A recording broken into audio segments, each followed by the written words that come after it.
Classroom program. So we are grateful for the support of the CHS Foundation for their continued support for agricultural literacy. We're glad that you can be a part of this opportunity. We encourage you to stay for each session, and just remember that the sessions are recorded and will be available on our National Ag in the Classroom website later this week. This is the secondary track, and as you can flip back and forth between the links that are provided. During the session, we will be able to use the Q&A feature, and we've also turned on the chat for some response opportunities. We will also be following up with you at the end of the week with an evaluation of the program. Please know that we take this information and it helps provide future support for you in your classroom and professional development opportunities in the future. So without further ado, I'd like to introduce Judy and Mindy. So Judy is a 5th generation pear grower and is our California Ag in Classroom, California Foundation for Agriculture in the Classroom Executive Director, and has worked with California Ag in the Classroom since 1981. Judy has her BS in Agricultural Business Management, and she's led the California Ag in the Classroom program since 1997. And has been a national Ag in the Classroom leadership, serving as the president in 2004 and 2005. Mindy is a Cal Poly alum with both her bachelor's and master's in agriculture and is currently the program manager for California Ag in the Classroom. A communicator by trade, she spends her free time with her family. And now I'd like to turn it over to Judy and Mindy. Well, good morning, everybody. Boy, I sound really, really old. And Mindy, you sound very fresh compared to being here since the early 80s. But anyway, we're excited to be here today and to be able to present to you one of our newest resources that we have available, Source Sleuth, and a couple other sidebar resources that we're going to share with you today.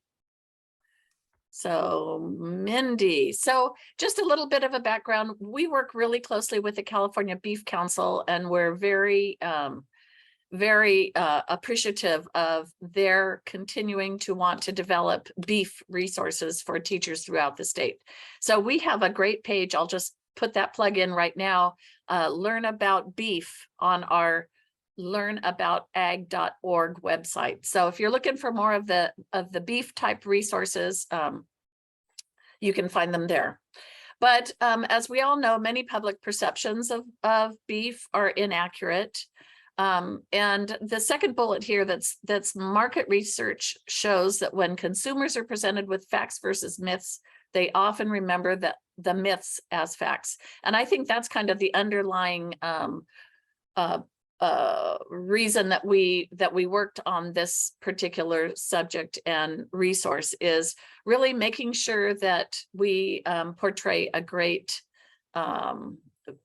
vision or representation of the beef industry. So also, and I'll just chime in right here. This was some of the background and the needs that the California Beef Council developed when we met with them. And so from their needs that they identified, we then developed 3 different resources. And so that's kind of what you will see here. And I was going to make mention that when we started the project with the Beef Council, we were identifying the myths, and all of a sudden their research definitely said, tell about the positives versus the negatives. And so this is where these 3 resources came. The first one is Beef Boasts poster, which is right there in the middle of that last slide. We developed 2 sizes for posters to be able to give out to teachers. And we really identified the 6 top misconceptions. And rather than, as I mentioned, list them as myths, we listed the facts related to those misconceptions. And that way we're informing the consumer in a positive way. And when I said we put together the posters in 2 sizes, we have a full size poster that is, we don't give out too much, but we made these available in a 8.5 by 11 for teachers to be able to order. And so they've been very, very popular. So before we look deeply into the misconceptions, why don't you help us out, and in the chat, go ahead and list some of the common misconceptions that you know of about beef production.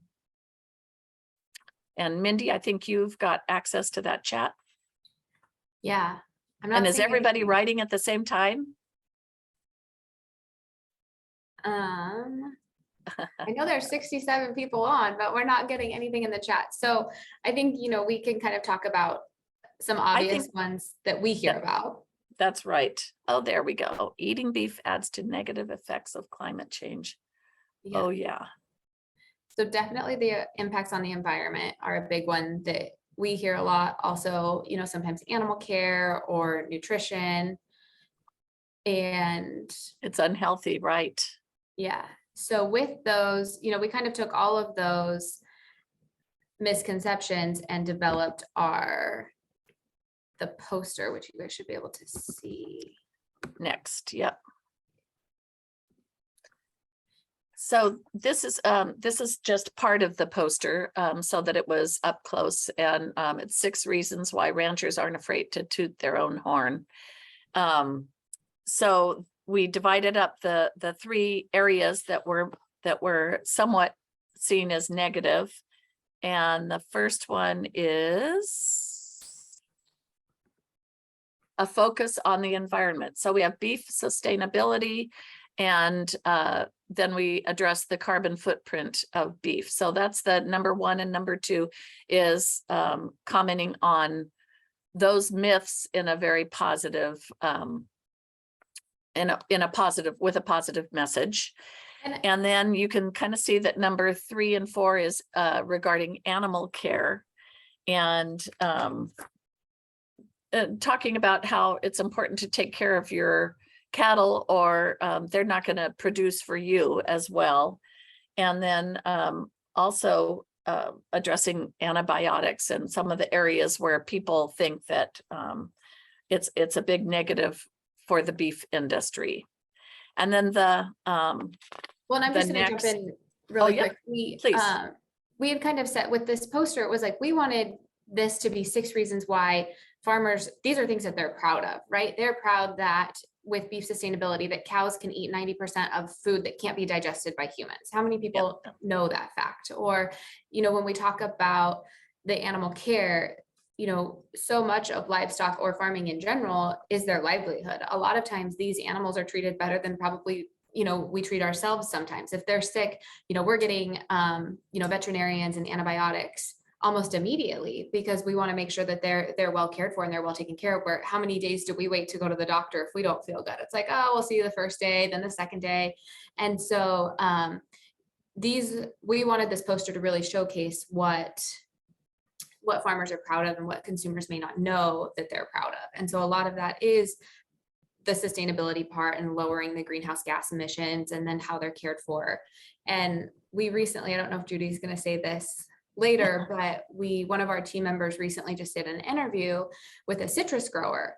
And he said, he was like, I wish that when people thought about the food at the grocery store, they knew that there was a person behind every single product. And I think that if we all thought about food that way, that there are people growing the food that we buy at the grocery store, maybe it would help to change some of our perceptions when it comes to food, because so many times our food is controversial. And the bottom line is that there are good people growing and producing the food that we eat. And it's important to remember kind of the story on how it gets there. Good point. Thank you. And then the other part of the poster that we were just referring to is nutrition, because that is so important. And I think Mindy just, kind of highlighted the nutrition importance, and how we know that beef is an excellent source of protein, and even eating lean beef,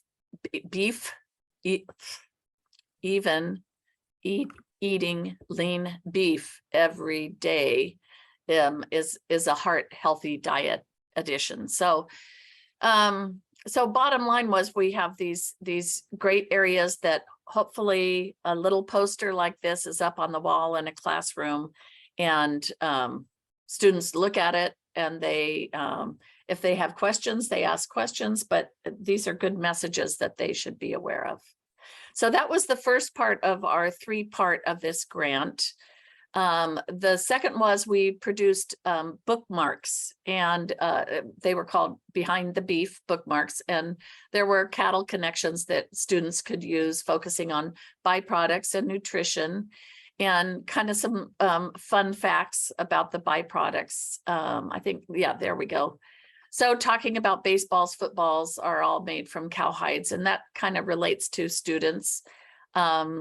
Boots, paint, and shampoo are kind of aha messages.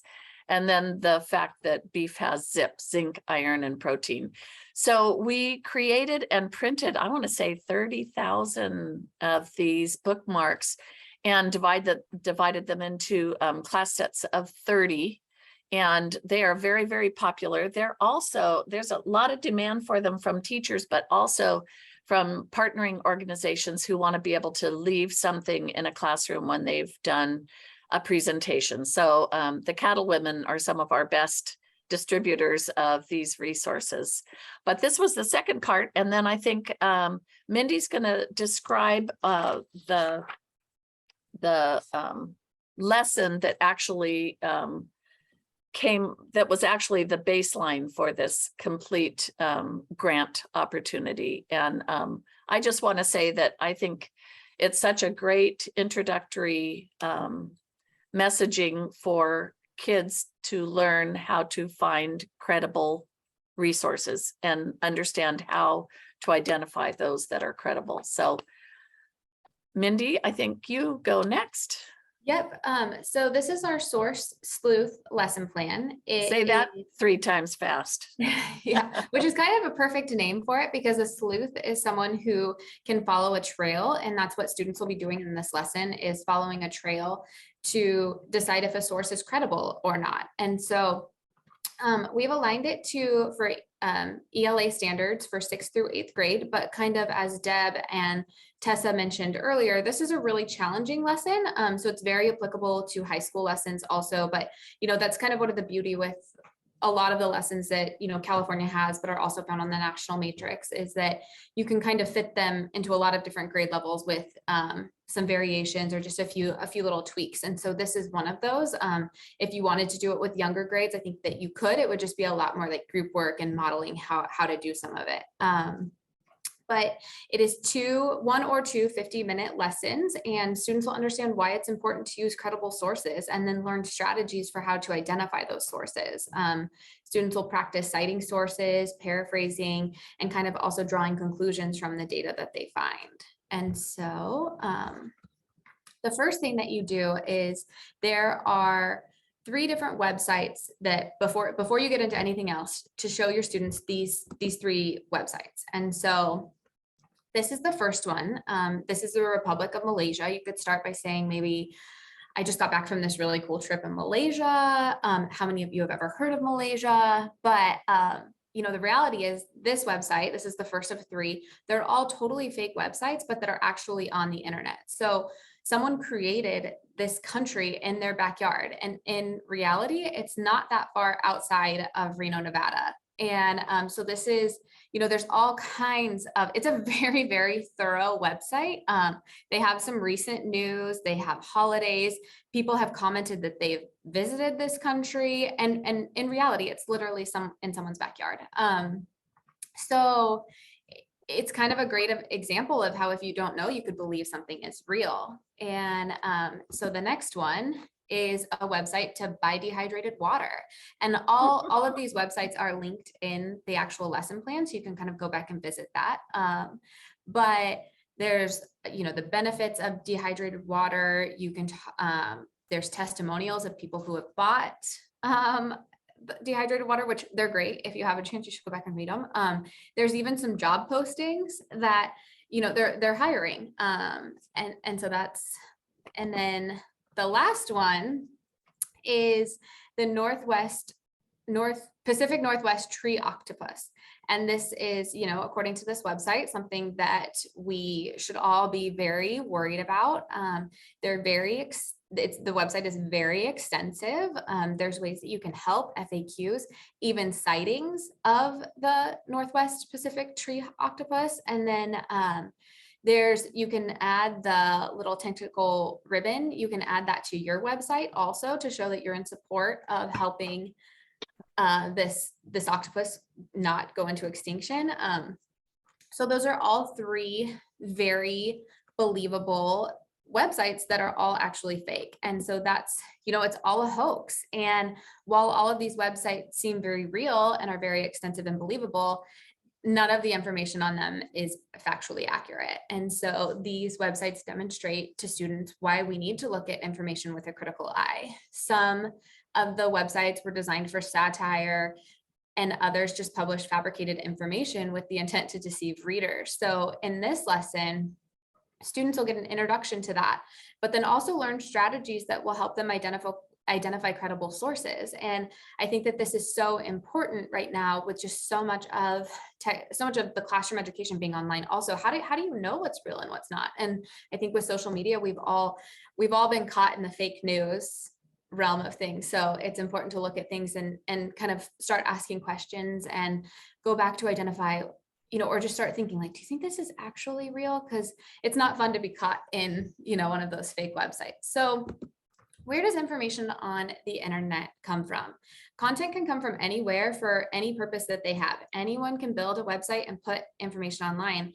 And that's what makes that so hard. And so this lesson will help students learn some of those strategies on how to identify factual information. And so the first part of the lesson, after you review the fake websites and students realize how easy it can be to be tricked online, is to read an informational sheet. And so this will teach students the basics for identifying credible sources with a 5-point checklist. And so you can see that that's that box shaded in gray. Check that the source is up to date, examine the source's author, credentials and affiliations, evaluate what sources are cited by the author, determine if the publisher of the source is reputable, and then identify the web domain. This informational sheet can be used kind of a couple different ways, and we can talk about that in the variations section also, but you can assign this as homework before they actually do the activity, which we'll talk about in just a minute, or this can be one day and students can work through this and then you can do the activity the next day. So there's lots of different ways that you can work this into your classroom. But the second half of the informational sheet talks about agricultural industry boards. And like we kind of said earlier, there's a lot of controversy over food and the food that we eat. And as students will learn kind of in the second half of the page is that the USDA oversees agricultural industry boards, and they're all closely monitored from, their websites to their budgets to the programs that they work on. They can't just say anything that they want to. Everything that they do is very closely reviewed. And so, I think that's really important when we talk about, that the Beef Council or the Strawberry Commission, when they communicate with consumers, they can't just say whatever they want. They're responsible for the USDA to also provide factual, accurate information. And so this second half of the page talks a little bit more about that and like why it matters. And then it has reflection questions for students also. And students could write answers to these, or they could work in groups to discuss the answers. But they do have the reflection question piece of it. So now we're diving into the clue card activity. And this is the second part of the lesson where students get to practice a little bit more about what they have been learning. So there are 9 different clue cards, and each clue card gives students guided practice in digging deeper into a source. And so one of the things that we like to really highlight on this is that the teacher models a little bit of how to do some of this. So we're going to do 2 examples together. And in the second example, it references a really big educational paper. And so a lot of times if those are like 60 to 100 page documents, it can be really hard to find information. So this is a good place to teach students the Control F or Control Find function so that they're able to search for words that are maybe in the inquiry, and they can take some of those really large papers and break it down and find the words that they're looking for. Also included in this activity is a response sheet. So as students answer the inquiries and evidence questions, there's a worksheet that they can fill out. And then we have the answers on the response sheet for the teachers so that you kind of have a heads up and a cheat sheet a little bit on moving forward. So this is an example of card number 1. And if you pass these out to your students, you would see that each one has an inquiry, and that's what they're trying to find. So for example, this one is, what is the total number of beef cattle currently in the US? Then if you flip the card over, they have a clue with a website on where to go to, and then 2 evidence questions. So on the response sheet, it has a section for them to answer the inquiry, and then 2 fill in the blanks for answering the 2 evidence questions. So in this case, it is, what agency compiles this information, and when was their most recent cattle report published? And so kind of one thing, when we suggest doing one of these as a class, so students can kind of get an example for what they're looking for and learn how to work through them. But then also, just a total sidebar, our office really loves the design of these cards. I don't know how many of you have fought with your copy or printer before, and you're trying to get things double-sided and it never lines up right, and you fight with a copy machine. Well, these, they're great. Like, you just print them out, cut them out, and then you can glue the 2 pieces together or tape them or whatever. So no more fighting with a copy machine with this lesson. So let's kind of dig into this. So let's answer the inquiry. What is the total number of beef cattle currently in the US? Well, I did screenshots just because it's much simpler when doing an online presentation, but you could copy that ers.usda.gov link, that's the clue, and it would pull up this website from the National Agricultural Statistics Service. And if you look, you can see that beef cows are highlighted in red because that's what we were asked about. And so you can see that it's probably 31, there's a red arrow, it's probably 31 or 32 million beef cows. And so that would be the answer to the clue, or the inquiry. But now we need to go back and answer the 2 evidence questions. So the first one is the source. Well, we can kind of see that the source is in 2 different places. It's right there at the bottom. It says source, USDA, Economic Research Service. But then also up at the top, it says the National Agricultural Statistics Service, NASS, provides this information. So the ERS, USDA, and NASS, all of those are acceptable answers. They're all branches of the same group. So those are all kind of acceptable answers. And we kind of encourage teachers to be a little bit flexible on some of those answers because it's kind of hard to know, or to limit it to 1. But we still have 1 more evidence question to answer. So if you click on cattle, let's see what that does. Cattle brings us a report from NASS, and we can see that the most recent year that this report was published was July 23rd of 2021. So that's the second answer to the evidence questions on the back of the cards. And if the students wanted to, they could click on that report, that PDF, and get more details about the exact number. Maybe they could find out if it was 31 or 32 million. But that kind of works you through how you would answer the clue cards based on the inquiry, using the clue that we give, and then the evidence questions. So we can do 1 more together. That one was pretty straightforward. This one gets a little bit more into the weeds. They have to do a little bit more digging, but this is card number 3, and it says, how does the carbon footprint of US beef compare to global beef? Okay, we have our clue, which is visit beefresearch.org. And then we have our 2 evidence questions, which are, which international organization originally reported this information? And then what 3 greenhouse gas emissions were measured in the study? So again, I used screenshots, but if we copy our clue, it opens up a fact sheet. So it goes right away to tough questions about beef sustainability fact sheet. And If you start reading, we kind of get down to the third paragraph where the answer is, and it says, in 2 recent analysis of global livestock systems, North American beef production systems were found to have some of the lowest carbon footprints. So that's the answer to our inquiry, but we still have to answer our 2 evidence questions. So one of those was, which international organization published this data? So if we go down to the bottom of the fact sheet, we can see if there are any sources published. And there are. So they list the sources, and the first one is the Food and Agriculture Organization of the United States, so FAO. That's an international organization. Very easy to find our international organization for our first evidence question. But we still have to find out the greenhouse gas question. So if you copy that, what I did was I copied that whole source into Google, and it comes right up. You can see that the very first one is greenhouse gas emissions from ruminant supply chains, published by the FAO. So if you click on that, we can see, hopefully, what greenhouse gases they were even measuring. And this is where that Control F thing might become a little helpful. So, and we're really thankful for screenshots, because this was a really large document.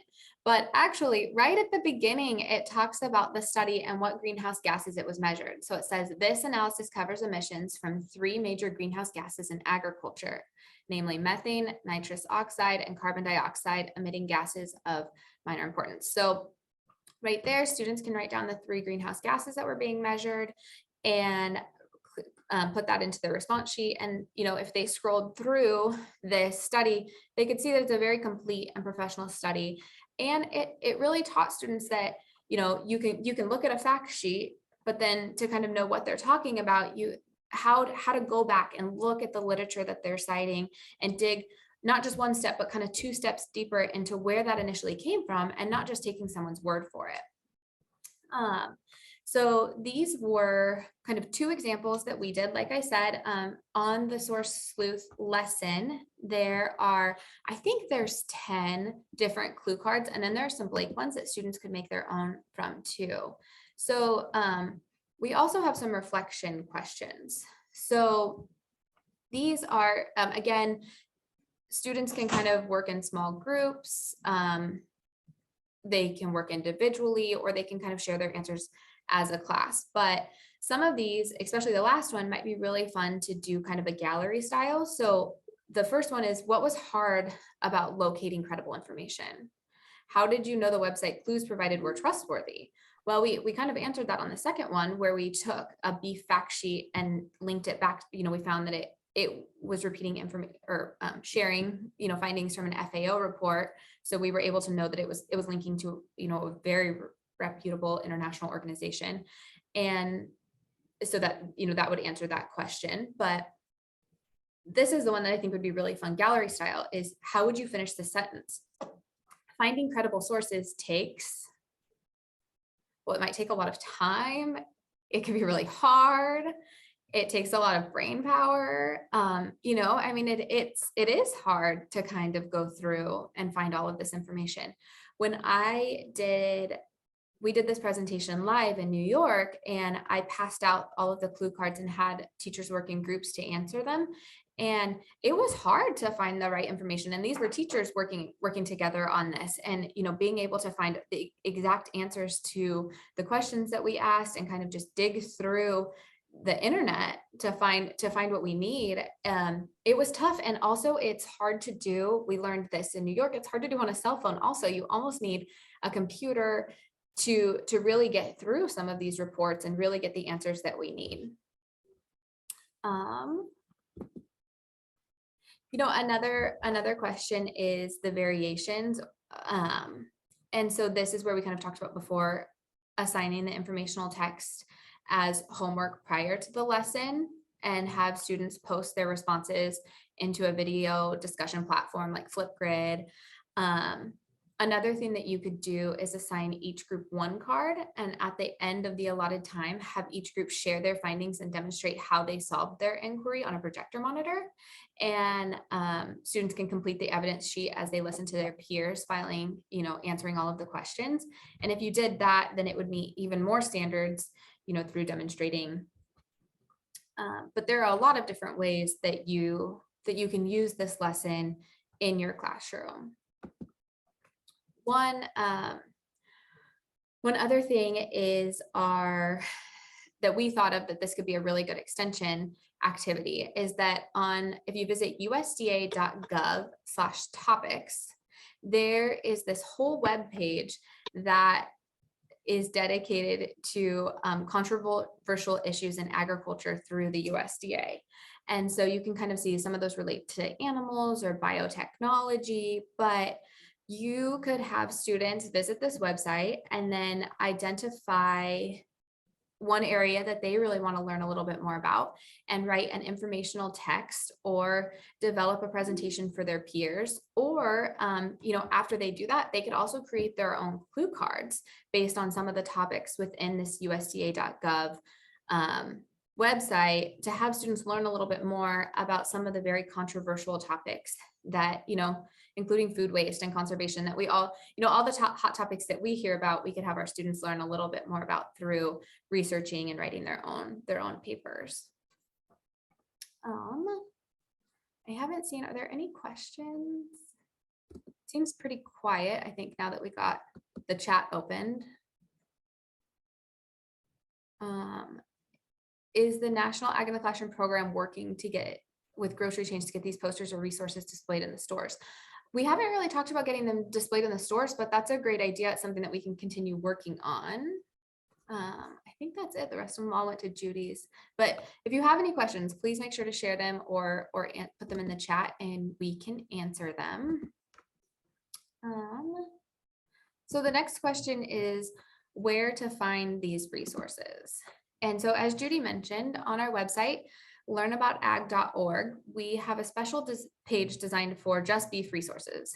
And so it's our Learn About Beef, and it's full of all kinds of beef resources. And I can actually show that to you, or you can scan it. I can do both. There's a QR code, but we kind of have a special, so I can see that there are like 68 people on right now, and we have a special opportunity for all 68 of you. Normally we limit sending hard copies of resources outside California, but if you go on our website and request us to send you a class set of bookmarks, a poster, and the Source Sleuth lesson plan by August 1st, we're happy to get that in the mail to you so that you can use these resources in your classroom. But I'm going to stop sharing for just 1 minute. And while you're doing that, Mindy, I might just add that all of the resources that are on our website are easily downloadable. So anything that we have when she gets up this Learn About Beef page up there, feel free to use it all. We're all on the same team and we all want to do what we can to help students learn a little bit more about ag. Okay, so right now you should be able to see our website right now. And if you see my cursor right up at the top, there's a little apple and it says request resources. That's where if you want to request a copy of the Source Sleuth lesson, beef bookmarks, or the poster, you could request it right there. But if you go to teaching resources and down to Learn About Ag, you'll see, oh, whoops. The top one is beef. And this is where we've compiled all of our resources that really focus on beef. So the 19th edition of our What's Growing On student newspaper talks about byproducts. We learned some of the byproducts that beef's in on our little bookmark. There's the Surprising Cow Connections bookmark. We have the Source Sleuth lesson plan, the beef poster. We have a resource that we presented at the National Ag in the Classroom conference a few years ago called Beefing Up Math. And it teaches kids all about subtraction, addition, multiplication, division, and fractions, all using kind of math as the subject matter. Bon a la Beef is a series of lessons that we put together all about cooking in the classroom. So we have one for 3rd through 5th grade, 1 through 6th through 8th grade, and 1 through 9th through 12th grade. And then Steer Towards STEM, we have 2 different lesson plan. Oh, sorry, just one lesson plan. The other one focuses on food safety, which is still very important, but not so much beef focused. But this one talks about careers in animal agriculture, farm to you beef cattle. This is this is a really cool resource that really takes you from start to finish and from farm to fork. And so the front side talks about a little bit about beef cattle, and then the back of it really walks you through the farm to fork process, or the farm to you. So how they're on the farm, finishing, harvesting and processing, food service and retail, and then how it gets to you. And so it also has a lesson plan, feeding frenzy, and you can see on, all of our resources, in California and nationwide, it shows that the standards that it's aligned to, these are California specific. And then we have another activity with the standards also, and this one is the Chamber of Secrets, where students will develop a creative model to represent the difference between a cow's stomach and a human stomach. So with that, all of these resources are free to download and request online. And then they're also on the National Ag in the Classroom Matrix. And I know that if you watched Deb's presentation earlier today, she really went in depth on how to use my binder and how to use, how to kind of navigate the National Ag in the Classroom Matrix. Well, a lot of our resources are also shared on the National Ag in the Classroom Matrix. So if you can't find it on there, then you can find it on our website, but we all work together and try to get as much as we can up on the National Matrix for all of you to use. So I don't know if anybody has any questions. Not seeing anything. And I think Mindy mentioned this earlier, that this is kind of geared toward the grades 6 through 8. But I think we've had a lot of high school teachers that have used this lesson and really enjoy it. It's a lesson that really could be taught to adults, and I'm sure that they would gain a lot of knowledge and be able to decipher which sources to give credit to. And then but also at the younger age, as we talked about, really you can use this model for any grade level. And all of those resources that Mindy just shared, they go from K through 12. So be sure to check them out if you're wanting to teach a little bit more about beef. And we have somebody who's going to use it with their 7th graders this year. So that's perfect. Perfect. Let us know how it goes. And no questions? We have about 10 minutes left. If anybody has any questions, feel free to drop them in the comments.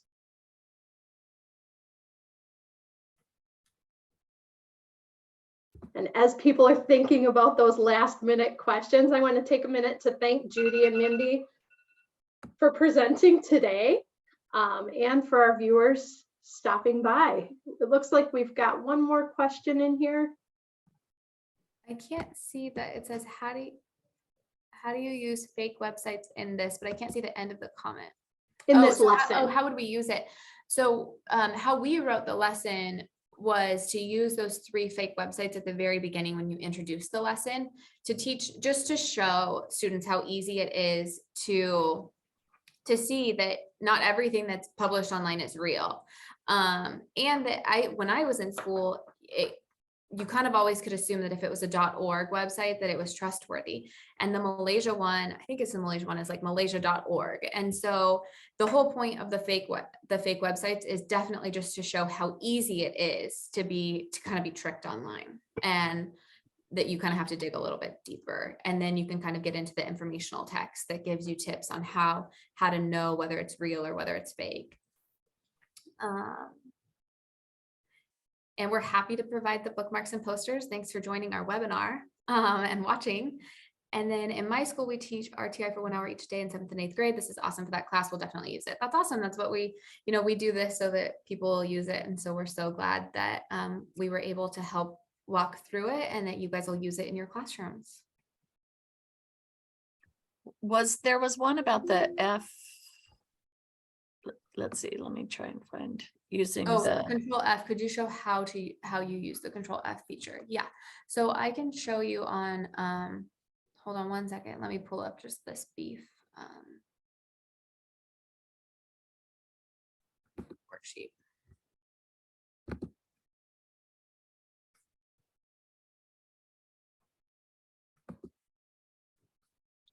I'll mention one other resource since we're talking about beef while Mindy's pulling that up. And that is our fact sheet. And it didn't come up on the Learn About Beef page yet. We didn't do all of the resources, but we have a single sheet that's black and white, easily downloadable and printable.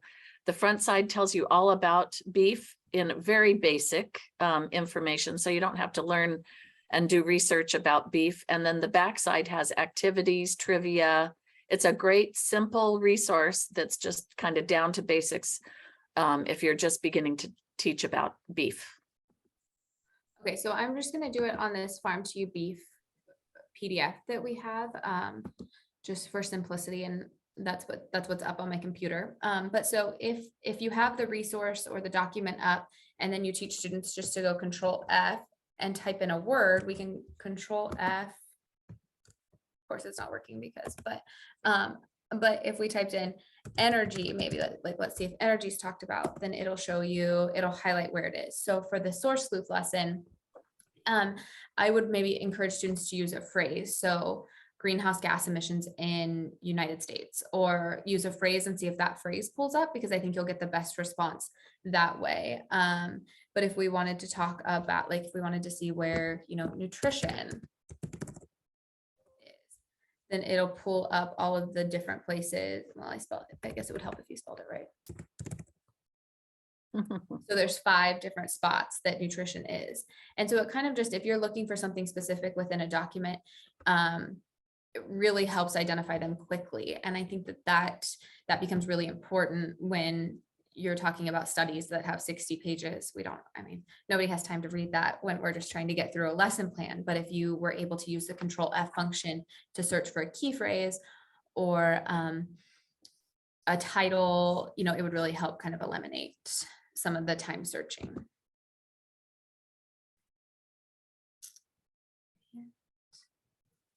I don't know if we have any more questions.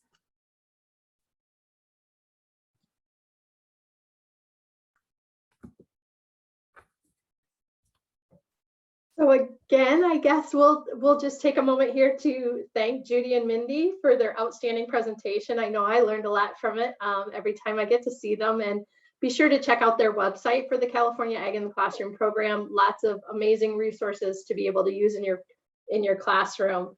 Our next presentation will begin at the top of